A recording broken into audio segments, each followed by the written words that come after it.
Hi friends, ഞാൻ മൻസൂർ ആലപ്പുഴ. ഇന്ന് നമ്മളുടെ വീഡിയോയിലുള്ളത് സൺചീക്കൊണൂറിന്റെ 3 കുട്ടികളാണ്. ഫുൾ ടേംഡ് ആയിട്ടുള്ള ബേർഡാണ്, ഫുള്ളി ടേംഡ് ആയിട്ടുള്ളതാണ്. നല്ല ഹൈപ്പർ റെഡ് കുട്ടികളാണ്, നല്ല രീതിയിൽ കളർ ഉള്ള കുട്ടികളാണ്.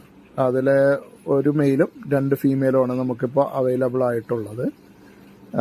ഈ ബേർഡുകളെ ആർക്കെങ്കിലും ആവശ്യമുണ്ടെന്നുണ്ടെങ്കിൽ ഇതിനകത്തുള്ള നമ്പറിൽ കോൺടാക്ട് ചെയ്താൽ മതി. ഇത് സൺചീക്ക് നമുക്ക് എപ്പോഴും അവൈലബിൾ ആയിട്ടുള്ളൊരു ബേർഡല്ല. ആവശ്യക്കാരുണ്ടെങ്കിൽ വിളിക്കുക.